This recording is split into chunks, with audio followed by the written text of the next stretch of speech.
오늘 본문의 이야기는 야곱의 결단에 관한 말씀입니다. 야곱이 이르면 이르리라 라는 이 결단의 배후에는 결국에는 하나님의 어떤 섭리와 은혜가 담겨져 있는 그런 고백이라고 할 수 있습니다. 왜냐하면 아무리 베냐민을 야곱이 아낀다고 할지라도 이 기근 앞에서 인간적인 방법으로는 애를 써도 할 수 없는 그런 상황을 하나님께서 만들어 가시기 때문입니다. 요셉과 형제들의 만남은 시간이 많이 지난 때였습니다. 한 20여 년 정도 시간이 흘렀을 때이죠. 20여 년 전에 형들은 요셉을 죽을 만큼 시기를 했습니다. 그래서 그를 구덩이에 빠뜨려서 죽게 내버려 두려고 했죠. 그런데 그때 유다가 그를 살리지 않습니까? 그 이후로 요셉은 노예와 죄수로 무려 13년이라는 시간을 보내야 했고, 또 지금은 이제 총리가 되어서 10년의 시간이 지나고 있는 그런 때였습니다. 그러던 차에 요셉의 형들이 애굽으로 곡식을 사러 오게 되었죠. 요셉은 당연히 그 형제들을 보면서 궁금해할 수밖에 없었을 것입니다.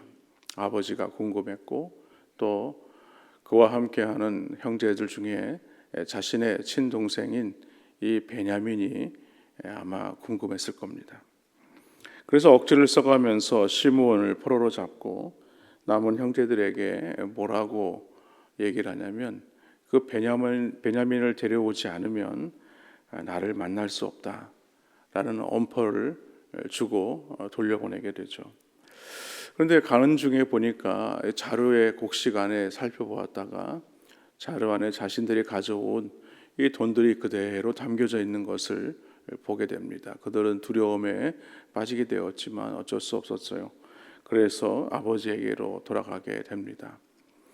근데 단기간에 기근이 그치지 않았다면 오히려 이런 모든 문제들이 더 심각해질 수밖에 없었을 것입니다. 그런데 하나님은 오늘 이렇게 이 야곱과 야곱의 알들의 이 모든 상황들을 어쩔 수 없는 그런 상황들로 계속해서 만들어가고 있다는 것이죠.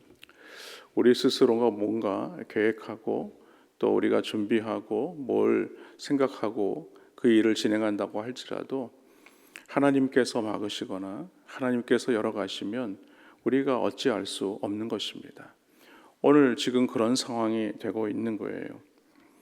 애굽에서 돌아온 야곱의 아들들은 베냐민을 데리고 다시 애굽으로 내려가야만 했지만은 그들은 그렇게 하지 못했습니다. 왜냐하면 야곱이 베냐민을 데리고 애굽으로 내려가는 것을 절대로 허락하지 않을 것을 너무나 잘 알았기 때문이죠. 그러는 동안에 그동안 애굽에서 가져온 모든 곡식들이 다 동이 나고 말았습니다. 그리고 오늘 성경 창세기 43장 1절에 보면 이 기근이 계속 심하였다라고 지금 말하고 있는 것을 알 수가 있죠. 결국엔 야곱은 다시 아들들에게 곡식을 가서 사오라고 말을 하게 되지만 아들들은 그 이야기를 반드시 해야 할 수밖에 없었습니다. 베냐민을 데리고 가야 곡식을 살 수 있고 그래야 그 총리를 만날 수 있고, 지금 시므온이 볼모로 지금 잡혀 있지 않습니까? 그런 상황에서 이거를 얘기를 해야 되겠는데 어떻게 말할 수 없는 그런 상황이 된 것이죠. 그때 야곱이 아들들을 탓하면서 오늘 그 이야기를 오늘 주고받는 것을 알 수가 있습니다. 왜 베냐민을 동생이 베냐민이 있다는 것을 그럴 것을 말하게 되었느냐라는 것이었어요. 그런데 자기들이 어쩔 수 없었다는 겁니다. 아니 아버지를 물어보고 또 형제들을 물어보고 그렇게 물어보는데 어떻게 대답을 안 할 수 있겠느냐고, 베냐민을 애굽에 데려오라고 생각이나 했겠냐고, 그냥 물어보니까 대답을 했을 뿐이라고 그렇게 얘기를 하죠. 그런데 지금 이 야곱과 이 야곱의 아들들과의 이 사이에서 이 베냐민을 두고 지금 설전이 일어나고 있는 겁니다. 그러니까 이러지도 저러지도 못하는 그런 상황이 된 것이죠. 그런데요, 그때 유다가 나서서 이렇게 말합니다. 오늘 9절과 10절 말씀인데, 내가 그를 위하여 담보가 되오리니 아버지께서 내 손에서 그를 찾으소서. 내가 만일 그를 아버지께 데려다가 아버지 앞에 두지 아니하면 내가 영원히 죄를 지리이다. 우리가 지체하지 아니하였더라면 벌써 2번 갔다 왔으리이다 라고 얘기를 하죠.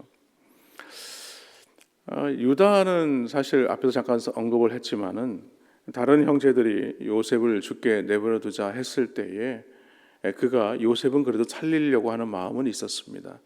그래서 결국에는 어떤 일이 일어나게 되었습니까? 그를 애굽의 노예로 팔아버리게 됐죠. 그러니까 그때는 요셉을 끝까지 그가 책임지지 못하는 그런 상황이었지만은 이제 유다는 오늘 이 베냐민을 지키기 위해서 자신의 모든 책임을 떠안고 있는 것을 고백하고 있는 것이죠. 그래서 내가 그를 위하여 담보가 되겠습니다 라고 지금 말하고 있는 것입니다.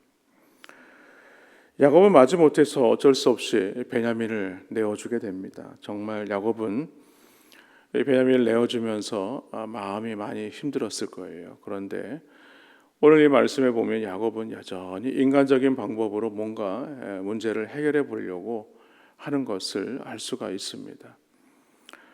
오늘 11절과 12절 말씀에 보니까 이렇게 얘기하죠. 그들의 아버지 이스라엘이 그들에게 이르되 그러할진대 이렇게 하라. 너희는 이 땅의 아름다운 소산을 그릇에 담아가지고 내려가서 그 사람에게 예물로 드릴지니 곧 유향 조금과 꿀 조금과 향품과 몰약과 유향나무 열매와 감 복숭아이니라. 너희 손에 갑절의 돈을 가지고 너희 자루하기에 도로 넣어져 있던 그 돈을 다시 가지고 가라. 혹 잘못이 있었을까 두렵도다. 사실 이렇게 보면 지금까지 야곱이 살아온 삶의 방식이라고 할 수 있습니다. 우리가 예수 그리스도를 구주로 영접한 이후에도 우리가 여전히 버리지 못하는 우리의 옛 자아들, 옛 모습들이 있지 않습니까? 야곱은 여기까지 하나님께서 인도해 오신 이 모든 과정들이 하나님의 전적인 은혜였습니다. 그럼에도 불구하고 오늘 야곱은 자신이 살아온 이 삶의 방식을 통해서 뭔가 문제를 해결해 보려고 지금 하고 있는 것이죠. 야곱이 베냐민도 함께 데려가라고 한 결단은 그에게는 피눈물 나는 결정이었지만 결국에는 하나님을 의지할 수밖에 없었습니다. 오늘 14절 말씀에 보니까 전능하신 하나님께서 그 사람 앞에서 너희에게 은혜를 베푸사 그 사람으로 너희 다른 형제와 베냐민을 돌려보내게 하시기를 원하노라. 내가 자식을 잃게 되면 이르리로다 라고 이렇게 고백을 하게 되죠. 사실 야곱으로 하여금 이런 결단을 하게 만든 것은 다 하나님의 계획이고 섭리입니다. 당장 이 식량을 구해야 되는 그런 기근을 만드신 이도 하나님이시고 또 이 유다의 끈질긴 설득을 통해서 이 야곱의 마음을 돌이키게 하는 이 모든 과정들이 하나님의 계획 가운데 있었다는 사실이죠. 여러분, 기근 앞에 우리가 무엇을 할 수 있겠느냐는 거예요. 이 기근 앞에 우리는 뭔가 먹고 사는 문제에 대해서 우리가 고민하지 않겠습니까? 그러나 이 모든 일들은 하나님의 경륜 안에 있었다는 사실이죠. 베냐민은 야곱이 가장 사랑했던 아내 라헬의 자녀이죠. 라헬이 이 베냐민을 낳다가 죽음을 맞이하게 될 정도로 아마 이 베냐민을 보면 라헬이 생각이 나고 처음에 라헬을 위하여 7년 동안 수고했던 그때가 기억이 났을 겁니다. 그런데 그의 소생 중에 요셉을 자신은 잃었다라고 지금 생각하고 있는 상황이었기 때문에 그렇게 사랑하는 아내의 자녀인 요셉을 잃고 이제 베냐민마저 잃어버리는 것이 아닐까라는 두려움에 휩싸일 수밖에 없었던 것입니다. 그런데 이제 하나님을 의지한 야곱은 잃게 되면 이르리로다라고 지금 고백을 하고 베냐민을 보내기로 하죠. 끝까지 이러한 모습을 보면서 하나님은 오늘 성경을 통해서 우리에게 말씀하고자 하는 것이 있습니다. 그것이 무엇일까 고민해 보니까 하나님은 우리로 하여금 이 믿음이 계속해서 성장하도록 그 상황과 여건들을 만들어 간다는 사실입니다. 우리로 나중에는 어찌할 수 없는 상황까지 내몰아서 결국에는 하나님께서 뜻하신 대로 우리를 세워가신다는 사실이죠. 그렇게 하나님은 야곱을 지금 성장시키고 있는 것입니다. 인간적인 방법으로 되지 않는다는 것을 깨닫는데 걸리는 시간이 참 오래 걸리긴 했지만 여기까지가 야곱의 인생이다라고 지금 말씀드릴 수 있습니다. 아무리 노력해도 인간적인 방법으로 안 되는 일이 얼마나 많습니까? 비로소 오늘 야곱은 다 내려놓을 수밖에 없는 그런 상황이 된 것이죠. 하나님은 당신의 계획을 성취하기 위해서 이 기근을 계속해서 사용하고 있는 것입니다. 따라서 오늘 야곱의 베냐민 포기는 무엇을 말하는가?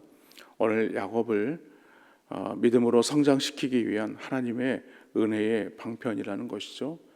또 하나님께서 이스라엘 백성들을 이 애굽으로 야곱의 모든 가족들을 이끌어서 그들로 하여금 이스라엘 백성들을 이끌어 가시는 하나님을 보게 하시기 위함인 것입니다. 그래서 요셉을 오늘 애굽의 총리로 세우신 것이죠. 이 모든 과정들을 하나님께서 만들어가고 있다는 사실입니다. 그러므로 우리는 때로는 내가 어찌할 수 없는 그런 상황에서 우리가 단지 포기하는 것으로 그치는 것이 아니라 이 모든 것들을 하나님 앞에 맡기는 것이 매우 중요합니다. 내가 애를 써보고 내가 내 힘으로 내가 가진 방법으로 뭔가 해보려고 노력을 하지만 안 될 때가 있다는 거예요. 그러나 그것을 우리가 먼저 생각하기 전에 어떤 문제 앞에 하나님 앞에 먼저 맡기시고 또 하나님 앞에 구하시는 그런 귀한 은혜가 있기를 주님의 이름으로 간절히 축원합니다.